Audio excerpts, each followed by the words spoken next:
ಈಗ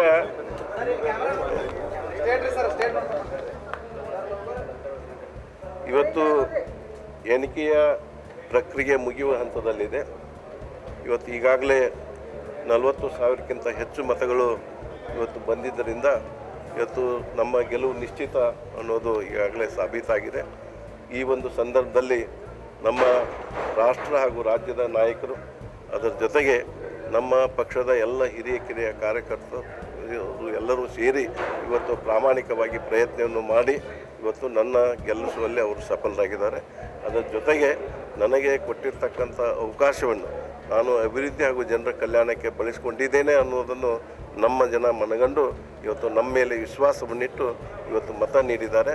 ಅವರಿಗೆ ನಾನು ಆ ಒಂದು ಮತದ ಋಣವನ್ನು ಇವನ್ನು ಮುಂದಿನ ದಿನಮಾನಗಳಲ್ಲಿ ಇವತ್ತು ಪ್ರಾಮಾಣಿಕವಾಗಿ ಅಭಿವೃದ್ಧಿ ಕೆಲಸದ ಜೊತೆಗೆ ಅವರ ಕಲ್ಯಾಣಕರ ಕೆಲಸವನ್ನು ಮಾಡಿ ಅವರ ಒಂದು ಋಣವನ್ನು ತೀರಿಸ್ತೇನೆ ಅಂತ ನಾನು ಹೇಳಕ್ಕೆ ಬಯಸ್ತೇನೆ.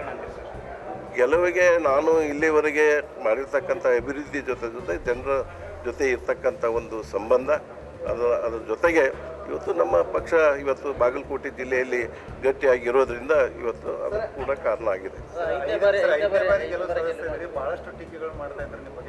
ಅವ್ರ ವಿರೋಧಗಳ ಟೀಕೆ, ಅವ್ರ ವಿರೋಧ ಪಕ್ಷ ಅಂದರೆ ಟೀಕೆ ಮಾಡಲಿಕ್ಕೆ ನನ್ನ ಪರವಾಗಿ ಅವರೇ ಹೇಳಲಿಕ್ಕೆ ಬರ್ತದೆ.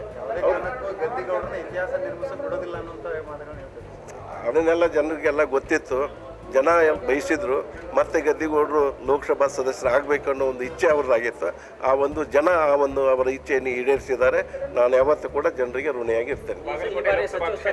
ಕಾಂಗ್ರೆಸ್ ಗ್ಯಾರಂಟಿಗಳು ವರ್ಕೌಟ್ ಆಗಲಿಲ್ಲ ಅನ್ನಂಗಾಯ್ತು. ನಾನು ಅದ್ರ ಬಗ್ಗೆ ಭಾಳ ಯೋಚನೆಯನ್ನು ಕೂಡ ಮಾಡೋದಿಲ್ಲ. ಜನರೇ ನನಗೆ ಆರಿಸ್ಬೇಕಂತ ಮೊದಲೇ ತೀರ್ಮಾನ ಮಾಡಿದಾಗ ಅವು ಯಾವ ಕೆಲಸ ಮಾಡ್ತಾ ಇಲ್ಲ. 5 ಬಾರಿ ಗೆಲುವಿನ ಹಿನ್ನೆಲೆಯಲ್ಲಿ ಕೇಂದ್ರದಲ್ಲಿ ಮಂತ್ರಿ ಆಗ್ತಾರೆ ಗದ್ದಿಗೌಡರು. ಅಲ್ಲ, ಜನರ ಭಾವನೆ ಇದೆ, ಇಲ್ಲ ಅಂತಲ್ಲ. ಜನರ ಒಂದು ಸ್ವಾಭಾವಿಕ ಮಂತ್ರಿ ಆದರೆ ಈ ಭಾಗದ ಅಭಿವೃದ್ಧಿ ಆಗ್ತಿದೆ, ನಮ್ಗೆ ಇನ್ನೂ ಹೆಚ್ಚು ಕೆಲಸ ಆಗ್ತಿದೆ ಅಂತ ಜನ ಹೇಳ್ತಾರೆ. ಅದೆಲ್ಲ ನಮ್ಮ ನಾಯಕರಿಗೆ ಬಿಟ್ಟಿರ್ತಕ್ಕಂಥ ಒಂದು ಯೋಚನೆ.